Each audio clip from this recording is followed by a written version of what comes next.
Du-du-du. There we go. We're getting some. There we go. Okay, cool. We are now officially live. Sorry, we're a bit late. We had an unexpected guest drop in, and we got sidetracked in chatting, and that's what we do here behind the scenes. So, apologies. We're a bit later than we wanted to be, but we are here now to do another episode of the Deep Cuts on Thursday. So, I'm Andrew. Tim. Thank you all for joining us. Whenever we get some, I haven't got any viewers turning up yet, but we'll go through the motions as we do anyway.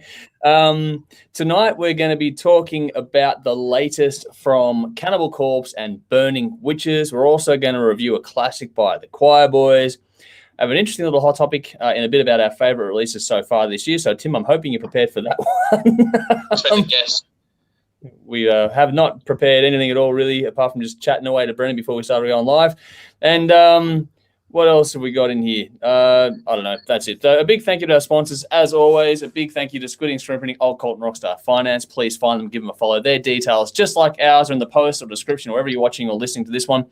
So give them a follow. Give us a follow too. Like, subscribe, share this around if you'd be so kind. All the usual things that everyone gets you to do. Please do that for us. It's greatly appreciated. It helps us get the word out there, what we're trying to do, and helps us in conjunction with the TV stuff to do as well. What else we got in here? There's not a lot else to really discuss. We sort of just get into it a bit, but you wanted to plug something, Tim, so how about you go and plug away?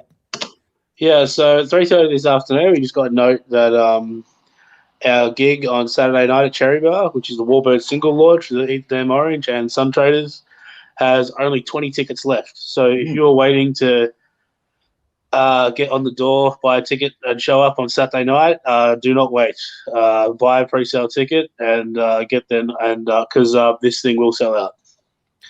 Good to hear. That's a good little thing to have Cherry Bar as a sellout for you guys. I know it's a COVID sellout, but it's still a sellout. Hey, man, the Orange have done very well late. You know, I think this will be one, two, three, I think fifth sellout in a row at this point. Wow, that's cool. Yeah. Well done and well deserved too, by the way, because you got a cracking album, you're a cracking band, so well done. Yeah, so if you want to draw a crowd, book the Orange. You know what's gonna happen now you've said that, right? It's gonna all just fucking tail off on you now that you've said that. Yeah, I know, right? That's all. Give us time to work on album number 2. Well, that's a good point as well.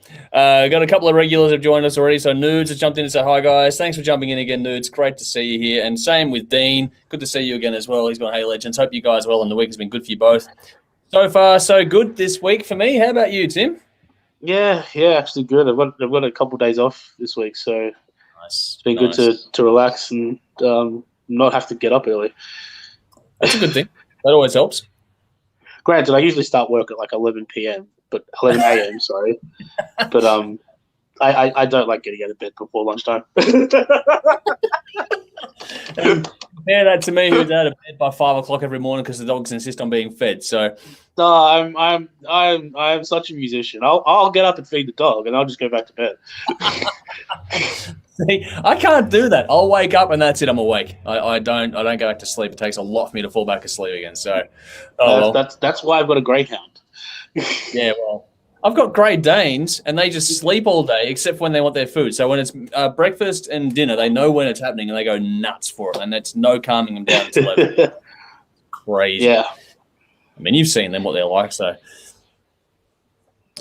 they're a bit bonkers on the food side. All right. Rautism, Keith jumped in to say what's going on, so we're all here. We're having a good night. Thanks for jumping in again on YouTube over there.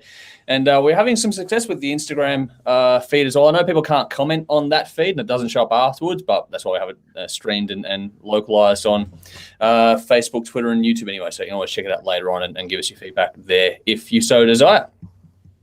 Yeah, don't know. Nothing else going on for you? No, not really. Really? Well, apart from gigs, I've got my new custom sticks from Collision, which is awesome. That's what I was waiting for. I've got which is because if you should try out Collision drumsticks, by the way. But UK's biggest drumstick band. If you haven't tried them out, you should try them out. Got the Arcane Saints album this week. Well, the first mix of it anyway. Oh, nice, cool. Sounds fucking huge. Yeah. I say so myself. Awesome. Yeah, it's been good. It's been good. Congrats on the endorsement. It's official now. That's great, man. Yeah, man. Yeah, it's been good. Like they've been good to me this past. Yeah. Well, I think I signed the contracts 7 months ago now. So. Oh, wow. Yeah, so they've been good to me the whole time. So it's been good. That's awesome. Good to hear. I'm glad it's able to be out there and stuff now. So that's I know we've spoken about it before in the past behind the scenes, but yeah, this is really cool. So I'm glad it's official and done, and it's very, very, very good to see you getting some reward for effort over the years for you as well. So well done, well deserved. Hey, cheers. All good. Brendan, who was just chatting to us before, which is why we were late, he's gone, I've seen Tim's sticks. They are very impressive. So Brendan does have a pair of collision sticks at his house for the electric kit. So okay. Brendan, I want to see a video of you doing that with those sticks. Go on, just for a bit of fun. Send us something for just a minute so I can use it on social. That'd be a bit of fun. And Sani has jumped in on YouTube, a good friend of ours from a long time back. Sani, who was in Emperor. He's saying, hi, guys. Sani, I've got your message. Just give you a day or two to get back to you. I will get back to you on that very, very soon. We'll tee that up as well. But, yeah, it's good to see you here. Thanks for jumping in on the YouTube channel to have a comment there. Hopefully you're enjoying the shows here. And Brendan's replied, no, you don't. I'm saying yes, yes. And in response, Darren's gone, I'm not sure if that is innuendo or not. So there we go with him seeing your sticks. So we're having some fun in the comments. Thanks for jumping in, Darren. Good to see you here again, as usual. Always fun to get. Here we go. Tim's going to get him out. Going to get his sticks out. Yes, safe for work. These, one, the signature 5Bs. I've also got they've been playing these 2Bs here as well. Nice. So what's your preferred? For all the drummers out there, what's your preferred? I usually play 2Bs. I like tree trunks for sticks, just because I'm lazy and I don't have to hit hard that way. But the 5Bs came in black, and they look cool. And who doesn't like black sticks? Well, Brendan's going in your endo. Okay, then. Here we go. God. And David Lee Daniel has jumped in to say sensational, Timmy. So there you go. More praise. Well deserved. Dave's a great drummer too, by the way. Cool. Very, very nice. All right. So all the people are doing very nice things. We're all here. We're all having a good time tonight. So hopefully you're all enjoying your Thursday night this week. I'm getting my days confused. Because it's Friday tomorrow, so I'm looking forward to the weekend. It's all going good this week so far. David has jumped in to say Chaos Drums Australia 3A is my go-to. So there you go. Chaos are a great Australian brand too. Cool. Run by Josh Rex. He does Rex cymbals and Chaos drums as well. So they're doing very well for themselves as well. Nice. And speaking of locals doing well for themselves, good to see Studio 1B getting a bit of an upgrade going on as well. Yeah, man. Moving up the road to get new rehearsal rooms. Because at the moment where they are, I think there's 2 rehearsal rooms and 1 tracking/rehearsal room. So moving into the biggest space. So super happy for everyone there. It was well deserved too. So pretty keen on checking out their new space too. No, they do good things there. So there's lots of good news kicking around this week. So it's if you're not paying attention to politics, it's a good week. Which I'm sure we'll have a bin later on. I'm not sure if that'll get a run, but we'll see what happens in that regard. It's some low-hanging fruit there this week for sure. Anyway, let's get on to the fun part. Let's get into our hot topic. Not much to tell from mine. It's just another week as we go through it, but I'm having a lot of fun this week, so it's good. My routine is kicking in, which is nice at last. All right, our hot topic for this week is so far the releases that have sort of jumped out to us in 2021. So just what we've come across this year. It's been a pretty big year already. We're anticipating another big sort of 5 months coming up before everything goes dead quiet in December. So, yeah, basically it's a pretty self-explanatory topic here. If you're watching this or whatever, tuning in, whatever you're watching this, if it's now live or later on, get in the comments wherever you're watching it and let us know what your favourite releases so far are in 2021. So, Tim, over to you to open it up. Look, so if you put a gun to my head and you said, okay, what are the best albums so far of 2021? I'd have 3 answers for you. I'd say, look, it's probably 3 albums that I couldn't pick them, between them. The first one is the new one from the Pretty Reckless. Yeah, that's fucking. You go back. Both of us like splooged over that one. It's a great album. Yep. The other one we both splooged over was the new Accept album. Yep. Again, that's number 2. Yep. And number 3 is a new Halloween album. Yep.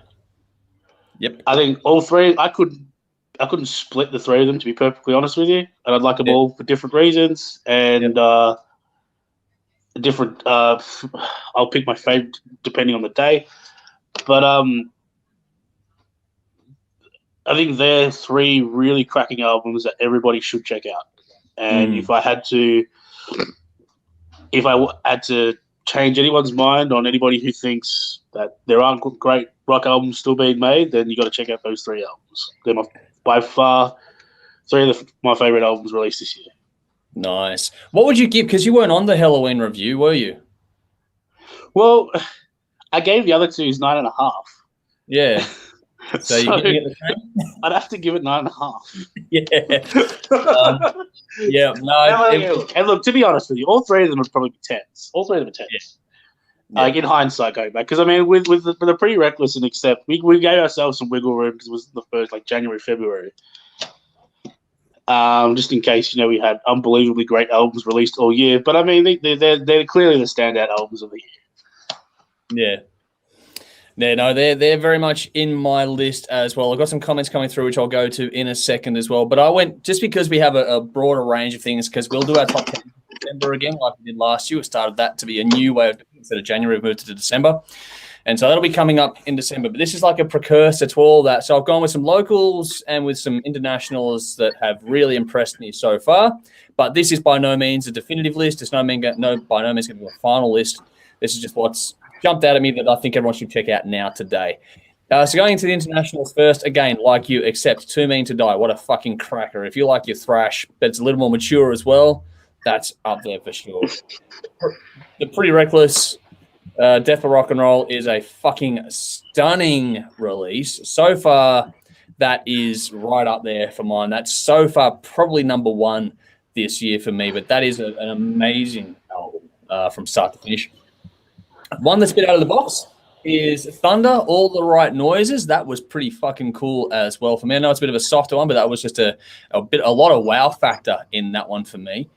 Ordenogan, Final Days, a nice little concept album, which I hadn't really checked out a lot of that band until this point, but that one really impressed me too. And then, like you, Halloween, that self-titled album is a fucking cracker.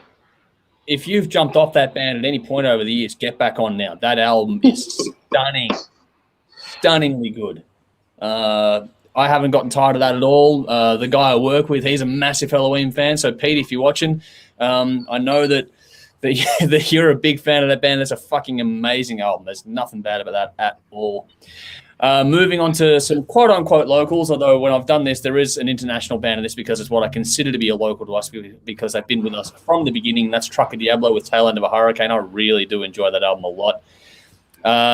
Then, keeping things in-house, Eat the Damn Orange, Taking the Pith. That is a genuine standout album for me. It's a hard line to walk to make it entertaining with humor and have great songs at the same time. It doesn't make it stale. You've done a great job with that. It's really hard to do and fucking well done. So it's a cracker of a record. Thanks. Acolyte, Entropy, another one. That is a stunning fucking local release. If you have not heard that one and you like it a bit more serious, that one is definitely a go-to record.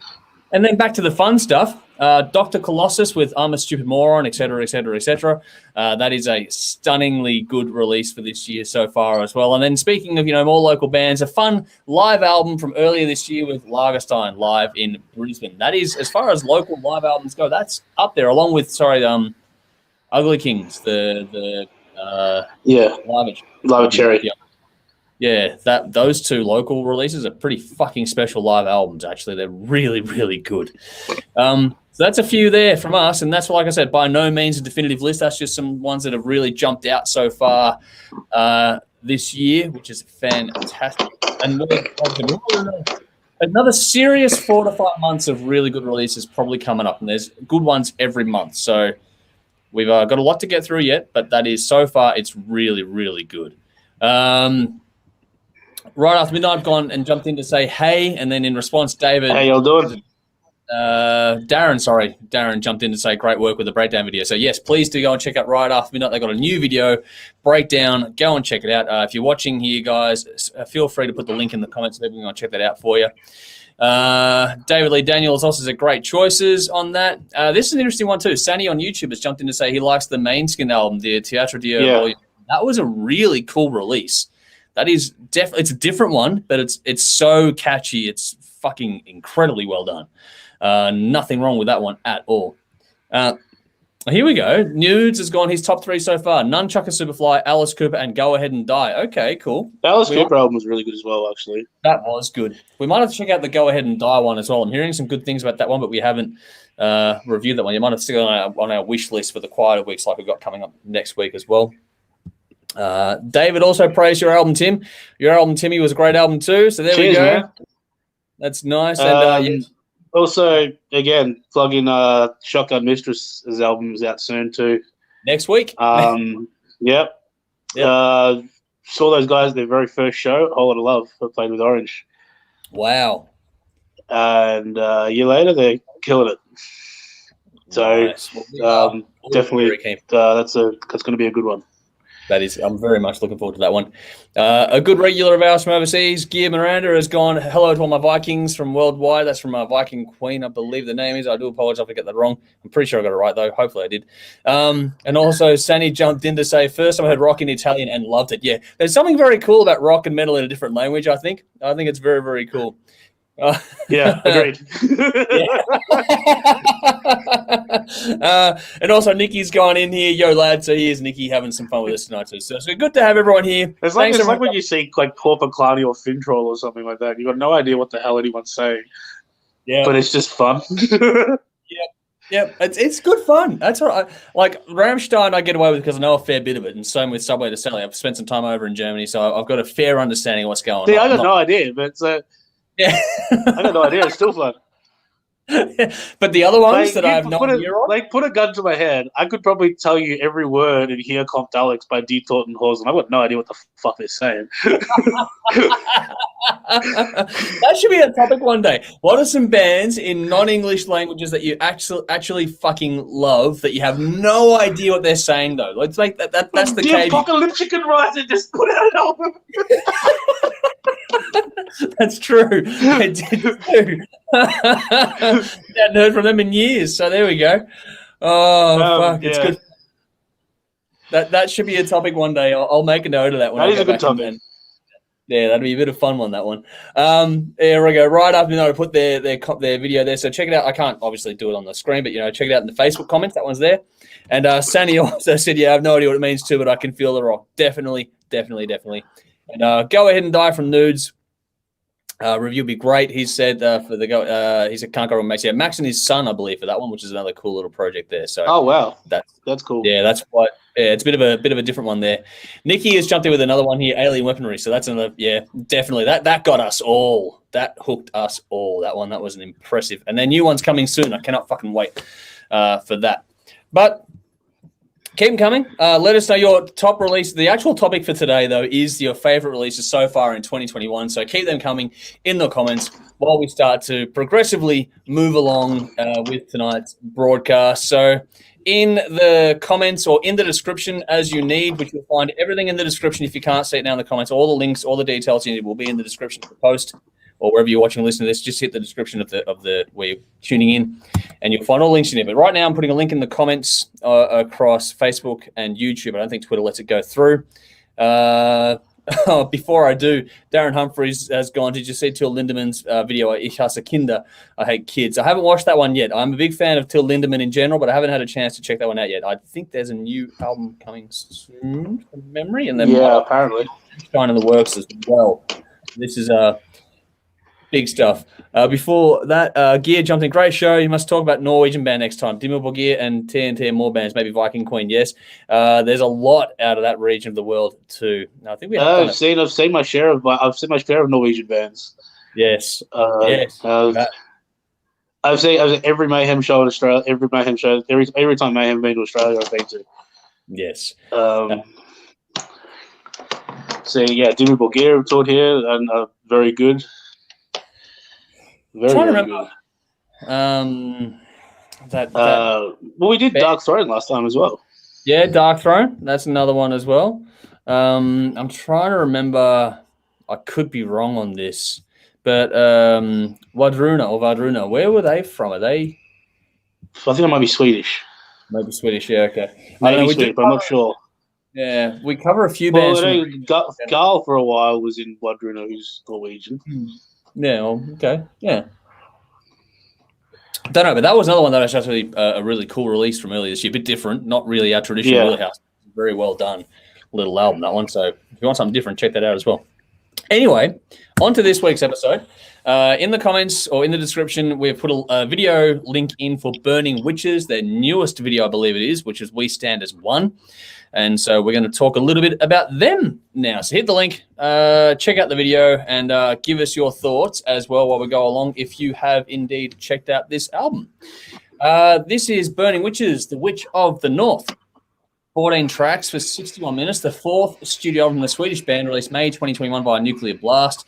Produced by Marcel Schirmer of Destruction, recorded at Little Creek Studio in Switzerland.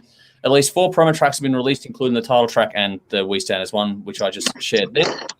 This is the band's 4th album in 5 years, and their second with the current lineup. There is a guest solo from Demir Eskic on Dragon's Dream, and also a guest appearance from Chris Caffery of Trans-Siberian Orchestra and Sabotage on their cover of Hall the Mountain King from Sabotage. Bit of a quieter week this week, so we're going back in time a little bit for some early ones this year. Dave, in particular, from us wanted this one, so it's a shame he couldn't join us for it, but here we go. What do you think of this one? It's a very good, solid heavy metal album, if a little long. It does, yeah. They're very much... Yeah, go on. I was saying, I do understand that, yeah. Yeah. Honestly, the songwriting on this is fantastic. I think there's lots of chunky riffs, double bass drum, and halftime backbeats, which I'm a big fan of. Great guitar work throughout the whole thing. I thought solos were fantastic. Songs were really well written from start to finish throughout the whole album. Yep. My only issue is it's an hour long, and it's a lot of music to take in an hour, particularly heavier music. It's busy. That's not to say the songs at the back end of the album are no good. They are fantastic songs. It's just when you're listening to it from start to finish on a repeat listen, it does get a little. Your mind does start to wander a little bit. But apart from that, it's really good. They do try to change it up a little bit. There are some slower ones in there, and it's an epic breakdown in the track called Thrall as well, which is real nice. Yep. But yeah, if you like your, it's not quite power metal. It's kind of in that. Almost there. Yeah, it's in that little sweet spot between your sort of Euro metal and power metal, and it's very nicely done. It gives them a nice unique sound. Yep. But yeah, I would have just liked to have seen a couple of songs trimmed off, not because they're no good, just because it just makes it easy to listen to in one sitting. But yeah, Thrall is actually my highlight, just because I really love that breakdown. Cool. And Witch of the North as well was a pretty cool track. 8 out of 10. Nice. Okay. Basically, if you like your traditional metal to a degree, or your power metal, if you like traditional metal, power metal, this is one you're going to have to check out. It's got almost that spaghetti western opening though, which is interesting. It's got this little interesting sort of spaghetti western touch has mixed with Nordic themes, like with the Freya references and stuff in there. It was a really interesting way to set the tone. It was really nice. I think the drumming and the bass work is what is the pulse of this one. And on top of that, you got these, chugging riffs, which are really cool, and some nice melody in both the lead guitar work and the vocals. This thing has a real rhythm and pulse, which I thought was really well done. Didn't really grab me on a casual listen, so to speak, but when I sat down with this one and listened to it with the headphones, I actually paid attention, probably instead of doing it while I'm working and that. This was fucking impressive. The composition is really well done. The performances are good. Production's good too. There's actually a surprising amount of layering in this you don't actually expect, particularly with some of the layers in the vocals and the harmonies. There's male vocal in there too. The thing is, it's an all-female band, but there's so much more than any sort of gimmick you can think of. but there's almost like choral backing in this one, along with these like heavy riffs. It's like really, it's got a point of difference to it, which is really cool. But at the same time, nothing that's going to make you feel like you don't belong to it either. It really is a welcoming listen at the same time.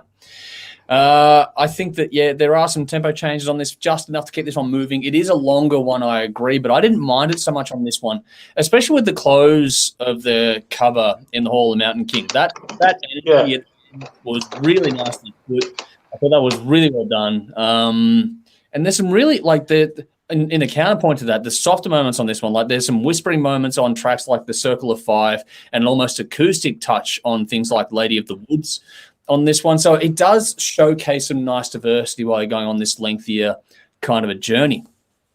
I thought the production was well done on this one, had a nice blend of grit and warmth. It presented the band nicely. Like I said, that layering was well done on this one too. You can hear everything, but there's polish, there's grit, and it's really well balanced.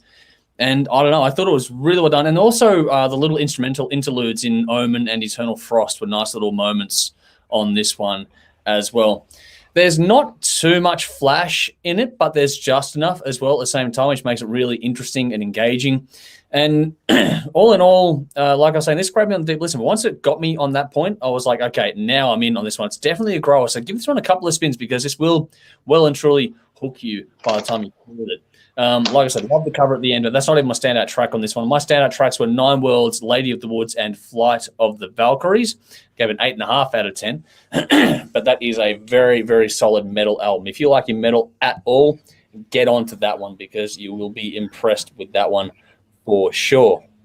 What else we got here? All right, so Gear has something to say. Madrugada is from Norway. Cool. I'm not overly familiar with them myself personally, but I'll have to go and check that out as well. There's heaps there. Right after midnight saying Mr. Bungle. Yes, the live album is pretty bloody good. Yeah, agreed. I believe we're getting a link, Viking Queen, for them. So yeah, go and check out Viking Queen while you're at it as well. And David Fowler also said, just got the Ola England album today. Very nice instrumental metal. Yeah, that'd be very cool as well. That would be nice too. So feel free, sorry, while I try and clear this throat of mine. Keep your comments and your thoughts and all sort of stuff coming. Wherever you're tuning in, just keep it coming. It'll all add up in the end, so it all helps us, and we love having the conversation to go along. But we're going to move on to the next one now, which is one that Tim really, really wanted us to do. So he was determined to jump in for this review, if not for the whole episode. We've got him for the whole episode, which is fantastic. Tim's already excited. I'm pretty sure I know where this is going to go. But before we get to that, in the comments, in the description, check out the link because we have a track for Cannibal Corpse. The song is Inhumane Harvest. That's what we're going for as a reference track for you all in this one. Oh, Tim's already like, oh, that's a cracker, isn't it? Yeah, it is. All right. So let's get the band-aid off. Let's get this one on the way because Tim's super excited for this one. This is Cannibal Corpse, Violence Unhinged. 11 tracks, 43 minutes. This 15th studio of the American band released April 2021 via Metal Blade Records. Produced by Eric Rutan at Mana Recording Studios in Florida. 3 singles have been released, including Inhumane Harvest and Murderous Rampage, which has led the album so far to peak at number 45 in the US, number 81 in the UK, number 28 here in Australia. We're also doing well in quite a few other regions. This album comes almost 4 years after their last album, Red Before Black, in 2017, marking the band's longest break between albums. It's also the first with producer Eric Rutan on lead guitar after the departure of Pat O'Brien. Like I was saying, Tim was uber excited for this one this year. He has been for quite some time, so have at it. All right, look, this is all about personal taste. Yes. We're going to put this in the standout albums of the year, as mentioned earlier. Mm-hmm. Yep. But I can't believe I got you to do this. Hey, man, you wanted it. Hey, all right. All right, look, I love this band so much. Yep. So much. This was one of the first bands that for me was like, felt like I knew them. This was one of those bands where it's just like, from people were talking about the Kiss Army, I was like the Cannibal Corpse Army. So death and dismemberment is the way to your heart. Oh, hell yeah. and look, I was so happy when this album came out because when Pat O'Brien left the band, he left under some unfortunate circumstances. Appears to have been struggling with some prop issues, and Yep. all the best to him. And Eric Rutan came in, and who's from a wonderful band called Hate Eternal. Okay, yep. And he's slated because he's been the producer of the band since Kill in 2006, and he's fucking awesome. And this, this thing. If when Rutan came in 2006, there was a different style shift with Cannibal Corpse, and they started playing. They started sounding like what a death metal band should sound like in modern times. With how they're recording, they're very clear, very. It's not overly dirty, but it's clear enough. It sounds like whatever. You know what I'm trying to say? It sounds like a modern death metal. I know what you mean.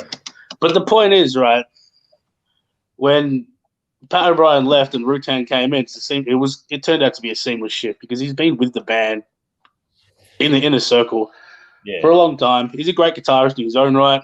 He's in Hate Eternal, a very successful band, have been for a long time. So this is like a seamless shift from that style that they've been playing since Kill came out. Very much groove-oriented, drop-tuned riffs with lots of time shifts in the bass drum. What I mean is shifting from playing on the beat to half time to double time and moving around that and using that to shift your groove around, and plus Corpse Grinder doing his thing. There's no better at vocalizing what they're saying in the death metal world than George Fisher. And he's surprisingly good at syncopating what he's saying to get some kind of a rhythm out of it and telling stories that way. And, of course, there are other stories that are told on this album, which are hilarious. Look, obviously this album is not for everybody. But if you've got an open mind, have you ever been curious? You never know. You might. It's time. If you ever wanted to dance on the dark side, now's the time to check it out. Surround, Kill, and Devour is my highlight. Okay. But they're all great. They're all great, really. What do you give it? 9 out of 10. Okay, you didn't go all the way. 9 out of 10. Okay. Look. I to be perfectly honest, I did not. The reason why I give it a 9 is I didn't think it was as good as Evisceration Plague. Okay. Cool. No, good point. All right. I think for me, when it comes to Cannibal Corpse, the two best albums are Evisceration Plague and The Bleeding. And this is a fantastic album. Not quite as good as those two, though. Okay, cool. All right. So for those, in case you can't tell, this is much more Tim's wheelhouse than mine, as evidenced by the point that he can't believe he got me to do this one. However, I think because of Tim, my tolerance for this kind of music has grown exponentially in a few years now. You've been doing this with us now. So I've had a few ramming these ones down my throat, and let's just say I've acquired a taste. This is heavy and brutal like you'd expect for this sort of music. I mean, the band's name is Cannibal Corpse, so if that doesn't give you some idea of what you're in for, well, then I've got nothing for you. What really got my attention about this one, which ties in what you were saying, is that how clearly I can make out the lyrics on this one. So like I was saying, either I'm getting better at this because of Tim, or the production on this was really well done with the mix and the tones to allow look, George is very good at pronouncing everything that he says. Okay, cool. It makes a big difference. Even when you watch him live, like there's no cup in the mic, there's no any tricks or anything. He's doing it all himself. Like, he's really good at what he does. Yeah. There's definitely an art to it. There is definitely an art to getting your vocal to come through. You know me, I can't handle when it's just noise, and that just irks me. But this one, it's not. There's tonality, there's pitch to it, and the lyrics and the storytelling actually come through. You may not like the subject matter, but the execution is fucking great. But for me, I read Stephen King books, so the subject matter is no problem for me whatsoever at all. Not a going to turn my nose up at this kind of stuff. It's a bit of fun for mine. It's death and destruction all around. That's what you want from this sort of music, I guess. But what will always appeal to me with this genre overall, any of these sorts of bands, whatever you want to, I know there's all sorts of subgenres or whatever else, but I'm not the expert. But what they use with groove is what is always going to get my attention. You and I, Tim, have spoken about this in the past. When they groove, that's what gets my attention. These guys do that really, really well.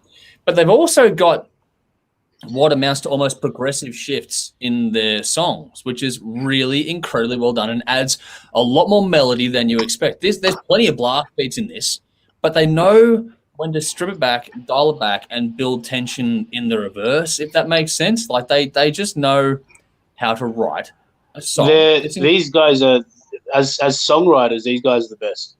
Yeah. Cannibal Corpse are one of the amazingly unique bands that fall into the category of being criminally underrated and criminally overrated at the same time. There's another topic. How we they're every hipster's death metal band. So of course they're completely overrated, but at the same time, like when you listen to them, it's just like, okay, fuck, that's pretty good. It's hard to ignore because they've got a really good use of. They know how to use space and sustain notes, so it's not all just frantic all the time. And there's almost toe tapping stuff on tracks like Condemnation, Contagion. That whole thing is just toe tapping. You will be fucking nodding along to that. It doesn't matter what genre you like. There is a beat and a rhythm and a groove and feel and flow to that song, which is fantastic. Well, and all of that combines, for this gritty and visceral stuff, it makes it really easy or easier to get into than you might expect. And if you want people like yourself who want it much more pure aggression kind of thing, just slap you around the head nonstop, then this has plenty of that for you as well. And I don't know, I thought the production on this was really gritty as you want, but it was also incredibly clear. You got great crunch, but you can hear absolutely everything. The depth and space was actually really well managed on this one to still give it plenty of kick. Like there's no trading in of the impact of this one at all. If anything, for me, the intensity being displayed the way it was with the space was actually more impactful because it wasn't just bludgeoning you for nonstop. It gave you moments to take a breath and then come back in with a story to tell, which is really cool. There were some sparingly used solos in this, but they have a complementary aspect to them, and they're surprisingly musical on this sort of stuff. Yeah. Pat leaving the band meant definitely less guitar solos. Yeah, they aren't meant on this. He was a stronger lead player out of the two. Yep. But they're still there. Yeah, no, they are there, and they come in at the right times and bring something nice to these songs too. But I also thought there were some slower moments and they were well used in tracks like Follow the Blood that contrast with the title track on this one. Follow the Blood has a really nice bit of harmonized lead work in there as well, so it's a really nice touch. It'll come down to taste, like you said, and like this is not going to be for everyone at all. But for me, it's also one of those ones that could be a sneaky kind of a gateway album because it is easier to take in than you might expect. Don't let the name of that put you off. Give it a listen because you might find yourself, like I said, tapping along with this one pretty quickly because it's infectious. It's pretty well done. So hard to fault too much. I gave it an 8 out of 10. There you go, Tim. I bet you weren't expecting that. 8 out of 10 for me. Condemnation, Contagion, Inhumane Harvest, and Over Torture. The change in that song was really, really cool. So those were my standouts on this album there. So a nice little surprise. I know what I'm getting into these days with these albums, but that was a good one. Out of the genre, look, little one. The reason why they are, like I said, they're underrated and also overrated. But the reason why they're overrated is because they're everyone's first death metal band. Yeah. Right? And the reason they're everyone's first death metal band is because, look, they are really good at what they do, but they're also somewhat accessible. Yeah. In the way they play. I mean, it's not like one of my favorite, it's not like a new Dying Fetus. It's not like Dying. Well, yeah. Well, Pink Destroyer knew about this too, actually. Well, I was going to say Dying Fetus or something like that. Where it's like these guys are musical, and one of the cool things with these guys is too when you really get into the nuts and bolts is because all of them write songs. Yeah. With the exception of the singer, and you can hear which songs are written by which people. Okay.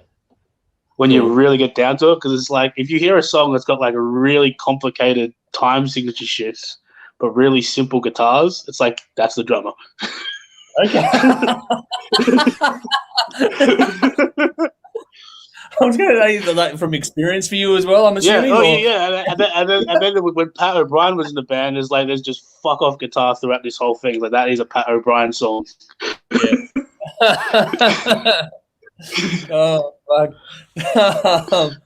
like, obviously a lot more about the genre overall than I do, but this one is one of those ones where if you are wanting to play a bit, this is one of those ones you can cross over into without too much fear. But I like, think like I said, like it's because they're accessible, and if you've ever been curious about this style, this is the band to check out. And like I said, this album is The Bleeding and like Evisceration, Plague, and Kill, and all these albums. But don't be put off by the song titles. There are some gnarly song titles, particularly from the Chris Barnes era. Mm-hmm. They're renowned for that. Oh yeah, I remember seeing one when I was like 15, and I won't say the name of the title because I can't. Yeah. But I remember looking at the back and like, okay, I'm not ready for this album yet. I'm not old enough for this one yet. I'm gonna go visit this one again in a year. Okay, that's a torture choice, is it? Or no, it's just the album. It's called Tomb of the Mutilated. Oh, okay, yeah. And there's a song on there called "Entrails Ripped from a Virgin's." That's right. Yes. And the cover was two zombies going at it. Yeah. It's like, oh man, I'm gonna try this one again in 6 months. This one's a bit too much for me now. Oh, very cool. All right, let's get to some comments quickly. Nikki's gone. Tim reviewing this is gold. Cannibal Corpse Army, awesome. So there we go. Some love from Nikki for you there. Tim T1000, Tim Caterson has joined us once again. Thank you for coming. He's coming to say, hi guys, Sticks 1 week, Cannibal Corpse the next. No one can say you don't have enough variations. Fucking damn right. Great drummers. Yeah? Key is great drummers because Sticks have a great drummer in Todd Sucherman. Yeah. That's the key to a good band. Yep, spoken like a true drummer. Hey, nothing wrong with I'm not disagreeing with you, though. I think it's very, very important. I think that it's an underrated aspect of rock and metal overall for mine. It does get shit on a lot when it shouldn't. But, yeah, what we do here, for those that are tuning in, newer people, but we have always prided ourselves on having some variety. We have a very big wheelhouse, and we tend to let our own influences colour the edges of what we do here at the show in big ways as well. So we'll go anywhere. Hey, we're honest if there's something else. Yeah, and that's what I have always said to all of us is just be yourself and be honest, and that's all I ever want from anyone to be on this one. Gear Miranda has jumped in to share his album on Spotify, so go and check it out if you like some more metal from Europe. That is for you. It's no point really showing on the screen because it doesn't mean much, but yeah, check out Hammer of the Gods, Viking Queen on Spotify. It's there. It's not a bad album at all, so go and check it out. And Ben Jars, RIP Espionage. Yes, we did get the sad news this week about that one. So Dennis's band Espionage are calling it a day. They've got a gig on August 14, I think, from memory it is. It is a farewell show for that band. It will be in our next gig guide. So Nikki, pay attention. It's in our next gig guide. So yeah, Espionage calling it a day. It's a bit hard when 2 out of the 3 members, or all 3 members actually, are in different states. So that's challenging at the best of times, let alone in these current times, up and down the east coast of Australia, or Tasmania, Queensland, and Victoria, which makes it challenging to say the least. But they've got a couple of great releases out there, so make sure you get onto that band as well. If you like metal at all, that is one to definitely check out. August 14th, the Bendigo Hotel, so definitely get down to that. If you've never seen Espionage before, you really should do that because they are incredibly good. They are fucking great live. So go and check them out. And you've got one more chance. Don't miss it. That's basically all I'm going to say about that one. So there we go. And Nikki agrees with Ben about Espionage. And Darren has shared a link, but I don't know what it is because I don't have the comments. It doesn't show for me the same way it shows up on Facebook. So Darren, let me know what that was that you were sharing there, and I'll help out with that one in the wider broadcast there. The Quireboys is the next one, though. So speaking of diversity and variety, we're going way, way back in time. We are changing gears completely. We're going way back to 1990 with this one. Oh, okay. Darren was sharing the Espionage gig. Thank you. Cool. Thank you for so in the Facebook comments, Darren has shared the link to the gig there as well. But in the description, in the comments now, I'm putting a reference track for everyone to go and check out. This is the Quireboys out of the UK with the track 7 o'clock. So if you want to dad our variety, we have traditional metal to Cannibal Corpse to some 90s hard rock. Let's make this one. Tim's expression is going to be interesting during this release or review, I should say. I'm pretty sure. But anyway, let's get into it. Let's have some fun. Final review for tonight is the Quireboys, A Bit of What You Fancy. 20 tracks for 71 minutes for the bonus edition, or the original was 12 tracks, 48 minutes. So the debut studio album, English band, released January 1990 by EMI. Produced by George Tutko and Jim Cregan. 4 singles were released, including Hey You and I Don't Love You Anymore, which led the album to peak at number 2 in the UK. This album recently had the 30th anniversary treatment, so we figured, as this is going to be this week's classic album, it's time to go and give this one a spin, give it our thoughts. And also Sean Bennett from the Rock Pit over in WA is a big fan of this one as well. So a shout out to you over there. Happy birthday for the other day as well. So there you go. There's a little shout out for you. Tim, how did you go with this one? Speaking of massive gear changes. It's a massive gear change, all right. Look, what I didn't like about this, I wasn't a fan. I wasn't a fan. But okay, first of all, here's a disclaimer. And everybody who's ever appeared on the Hard Rock Show, I am the absolute worst person to review this album. Yeah, probably. I'm talking like way back from the early YouTube days to everybody who's done like guest reviews, interviews, everything. I'm the single worst person to do this album. Yeah, not your wheelhouse.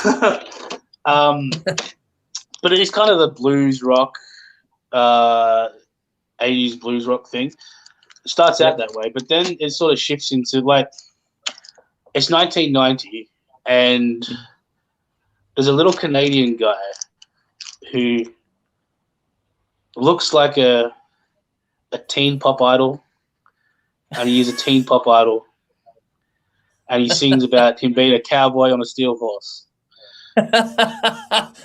And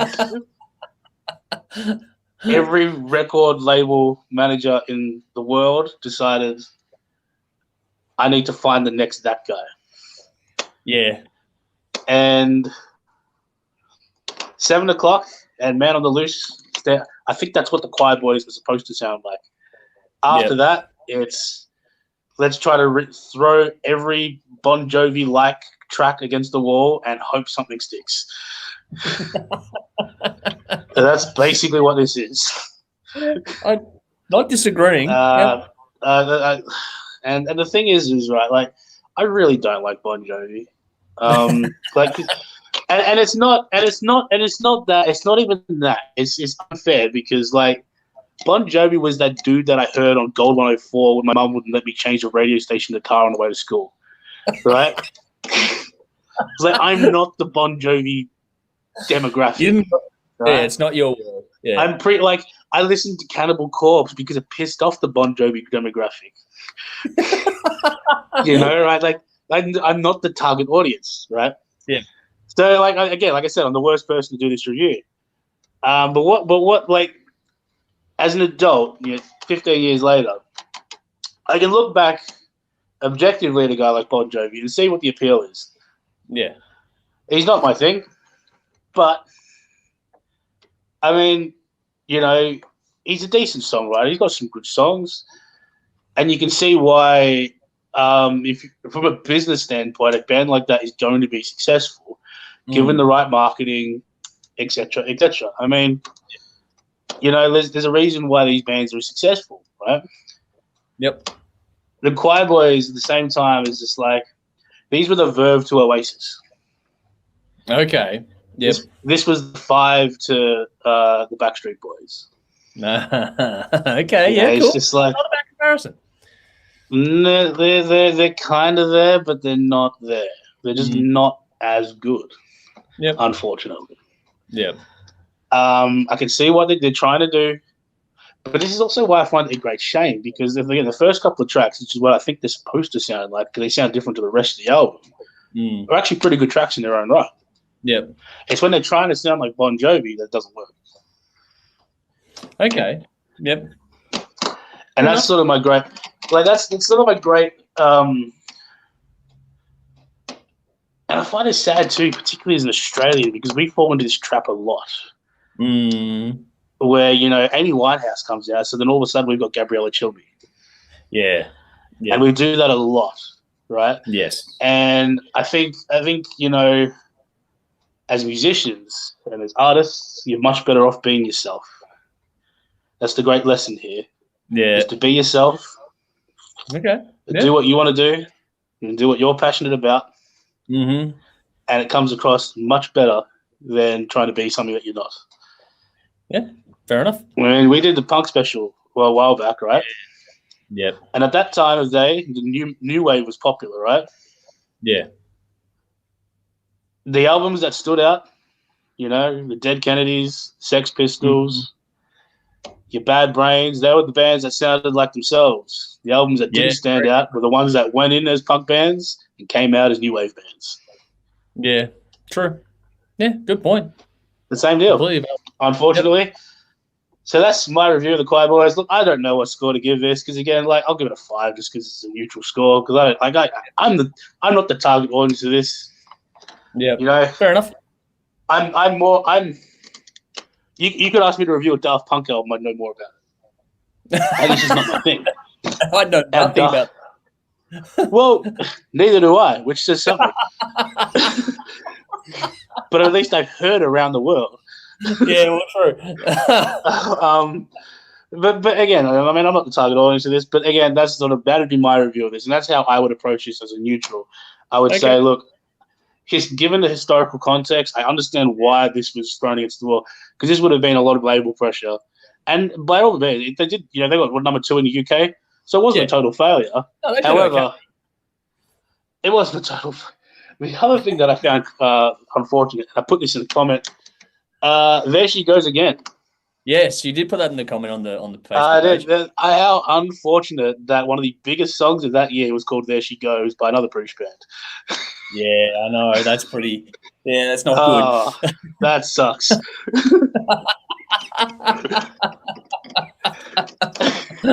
Oh wow, that really sucks. Yeah, that's not good, is it? Yeah. Oh well. Yeah, I'll give it a 5 just because it's neutral, but yeah. Okay. I assume if you're picking standouts, it'd be the opening 2 tracks then? It'd be the opening 2, yeah. Yeah. However, the song Sex Party goes in the bin. That goes in the bin, does it? Yeah.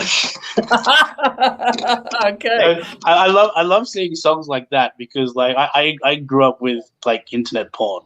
Yeah.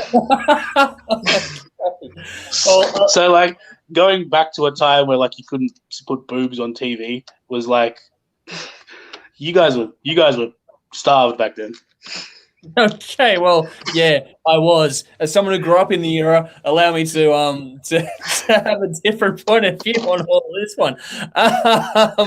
It's oh my god, Sex Party! There was. Meanwhile, I grew up with we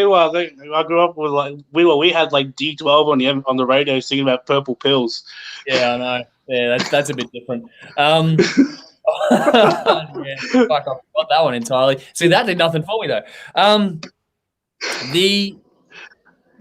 I will for this band. It's one of those things because they do get a lot of love and it's a 30th anniversary and all that sort of stuff. They had a run at the start, then they broke up for a while and then sort of got back together. And if you look at the amount of ex-members in this band, it's fucking insane. So I don't know, for people like Sean that really, really enjoy this one, I know for Sean from the Rock Pit, this one was a big impact album for him. And I do apologise for the way this is going tonight, but hey, it is us being honest, and that's the way it is. However, I'm not going to be nearly as harsh because I actually did enjoy this one. The thing is, when I say that, I can also see why this one didn't cut through as much as other ones did at the same time. That's why the London Quireboys are a well-known band, but they're not, generally speaking, a pure household name like a lot of the other ones from that era ended up growing into being. And there's a reason for that because I don't think these guys have quite the strengths as the other bands do. But that said, this is not a bad album at all. This is still a lot of fun. I think that on this one, I haven't spent a lot of time with this band personally, again, for those reasons. Not one of those most popular ones. So it's not one of those ones that you gravitate towards when you're listening to it. But it opens up with a touch of sort of honky-tonk rock with 7 O'Clock. And that has one hell of a hook in it. And that is a cool song. That followed up by the... by Man on the Loose, is a really good 1-2 punch to kick this off. It's got an upbeat party vibe going on here, plenty of energy. It's got a live feel to it, which makes you feel like that if you were listening to this one, if you went to see the show live, you're going to get the same thing, which is a good reflection on their talent and just the way this is captured and presented. On that note, the whole thing's held up really well today. I think the mix is pretty bloody clear. And I love the tones in it, the balance in it, the space. Had a nice bit of snap, especially in the drums for this one too. Was really, really cool. I thought the way they used piano and swapped it over with organ during the bunch of this was really cool and well done. It's been a point of difference to this band, but also how that impacted on the mix too. So you had the vocals cutting through nicely and everything, but the guitar was back a bit more with the drums and the bass really pushing this one with the piano or the organ really filling out the sound wall. The guitar would come in and do the solos, which were really well done, but then also go back a bit to sort of, be more of the color in the sound wall and add more tonality to go along with the keys and the piano work. I thought it was really nicely played in that regard. Just from the execution side alone, it was really well done. I think, the vocals are good, nice, raspy, yet melodic, that's loaded with some soul. I like the performance. I thought there was nice emotional conviction on either the fun party stuff or the heartfelt stuff for me. And I thought there was some nice mood and tempo changes on this as well. Old school journey in the album flow on this one for sure. But it is very much a 1990 album in that it's influenced by the 80s big time, but you can sort of feel the gears are slowly turning for this as well. Tracks like Sex Party are straight out of the era. But for me, while it's not highbrow, it's a lot of fun. And I know you put it in the bin, but I enjoyed that one. And this one across the board has some catchy hooks, that old saying, "You're catchier than STD." There's a lot of stuff a lot to be said about this one in that regard. But again, that silly stuff is balanced out by tracks like "I Don't Love You Anymore." That brings some heart and balance in contrast to it. And I thought that the lyrics overall were well crafted as well. I know, highbrow or not, fuck it, it's not. But, Sex Party was still a fun song and the story being told was entertaining, if nothing else. But I think, there's a slight... in the middle of an AIDS epidemic. Yeah, well, yeah, that's true. But at the same time, I don't know.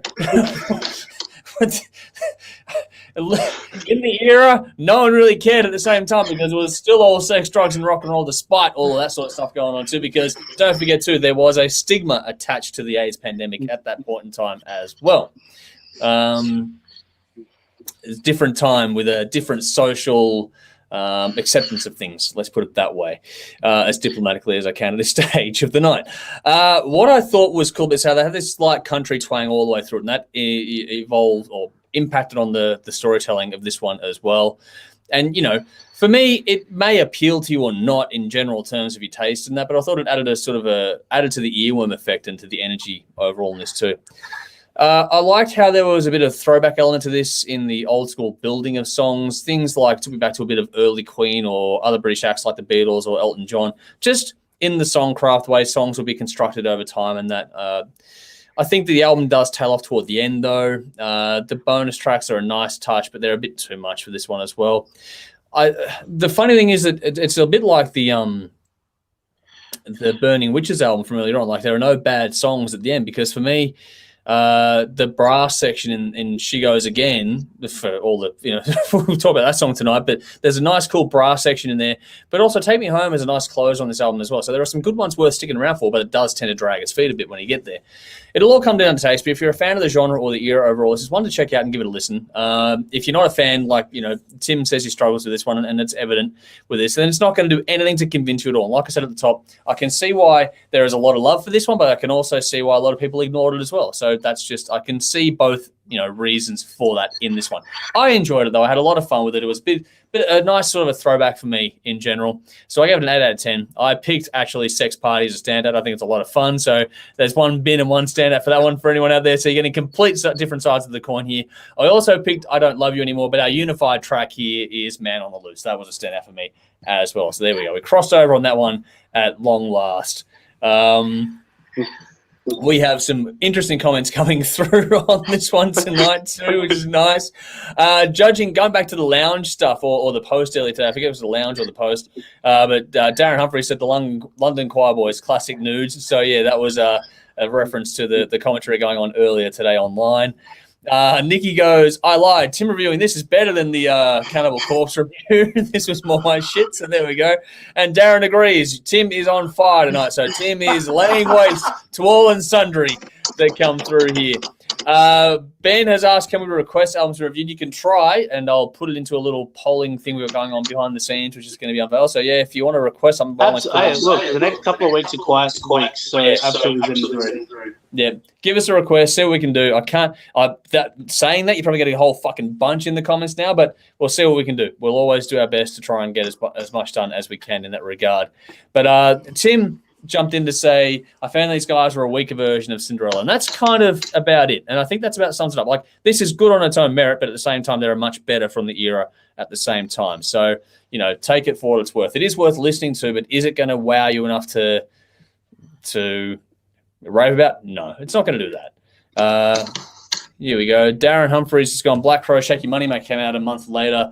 Quireboys similar, but had the Rod Stewart type vocal. Yeah, the Rod Stewart vocal effect is a thing on this one too. That's where I mentioned the sort of soulfulness of it all as well. But yeah, there are some definite, I think it's all well executed, but I can see where the negative sort of feel for it can come in as well. So I do get both sides of the argument entirely. It's not a one size fits all kind of album. Anything else you want to add to that one, Tim? No, no, not really. You've covered it off. It's all done. All right. No, look, Ian. If this album came, would it be interesting if this album came out in 1986?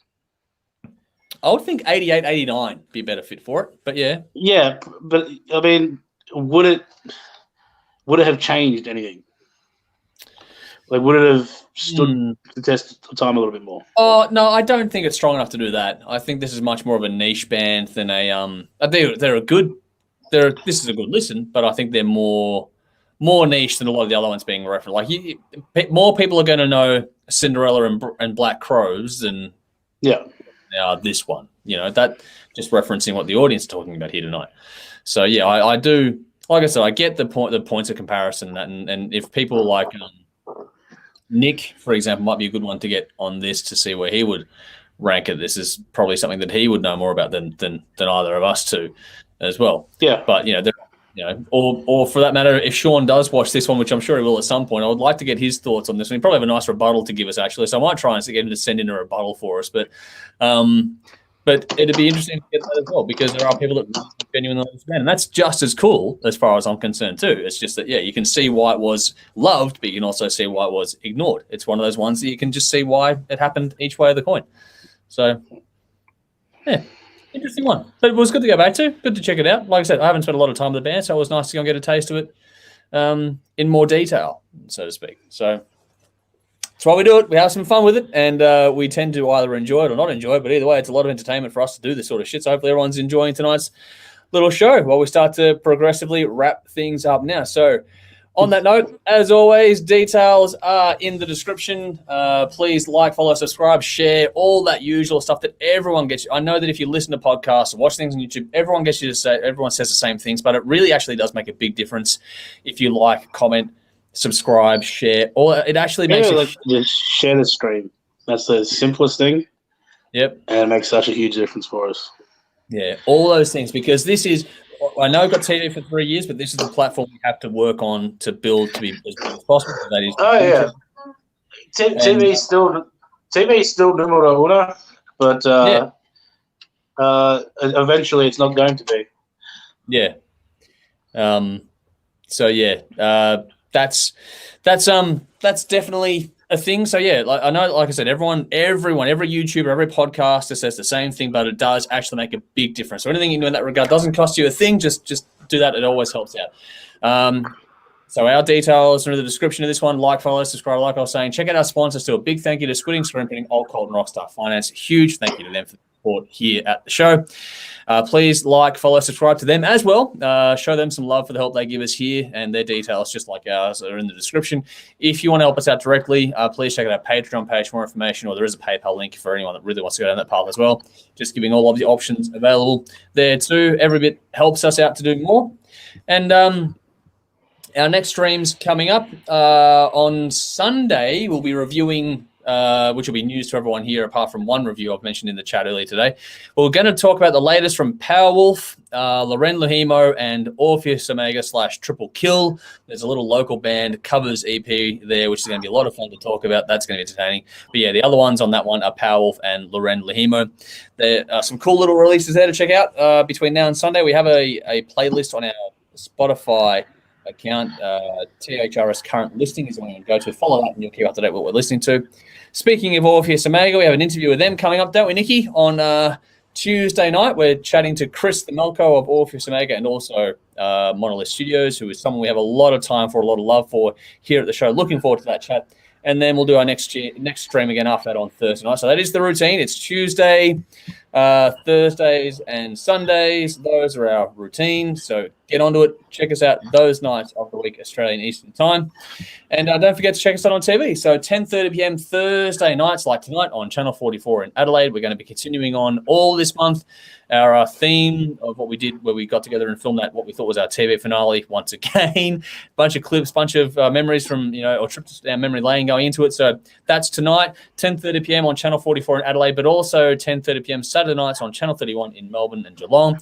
That's our biggest one there. So check us out on those two platforms, or those two channels, I should say, at those two times of the week.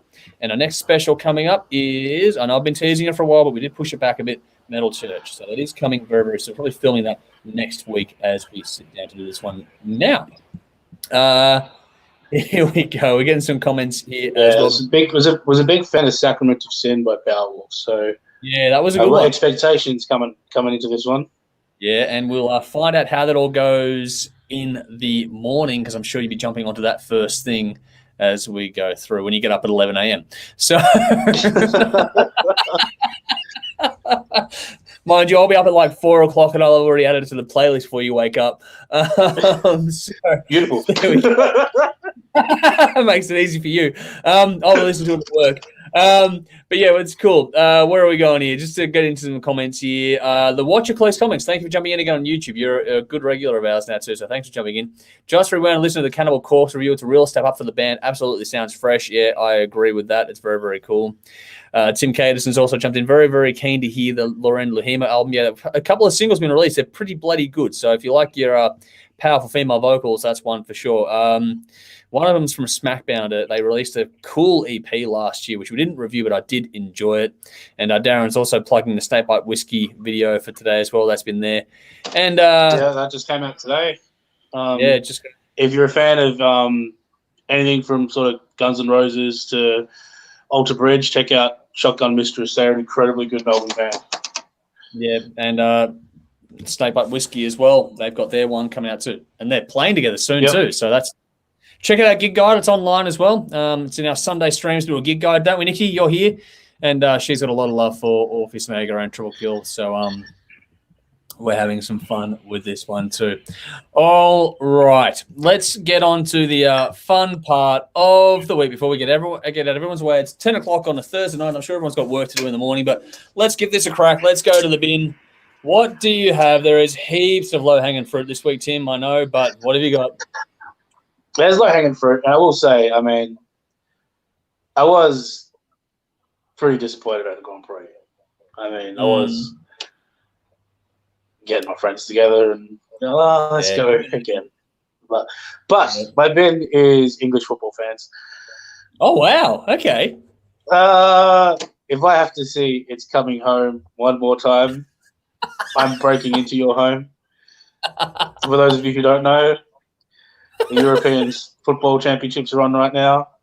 Yeah. And England supporters are basically like Richmond supporters. Not to discourage Richmond. Oh, actually, I wouldn't say it's fair. They're like Melbourne supporters.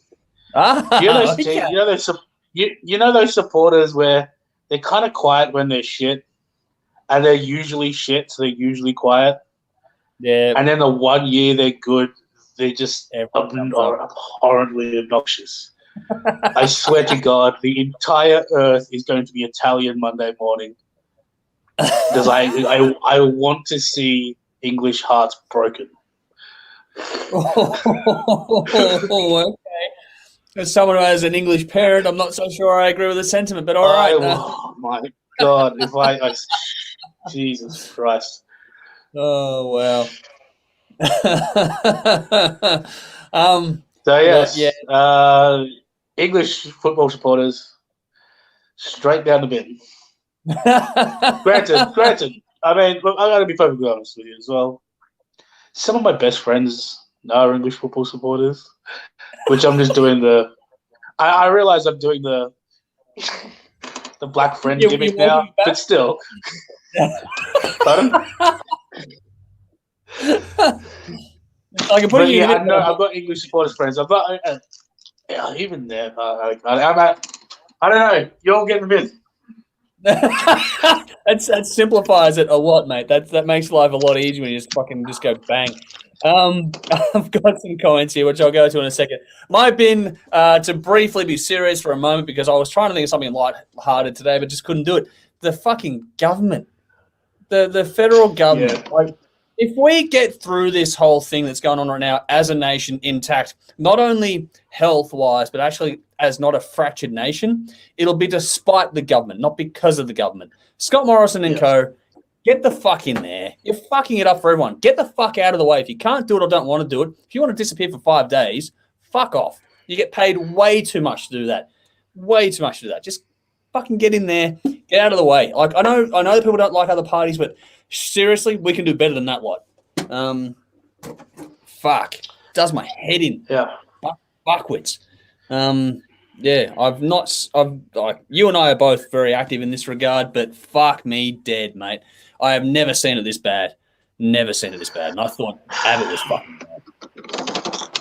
Sure. Yep. Anyway, keeping it lighthearted. Sorry, let's get on to the fun stuff.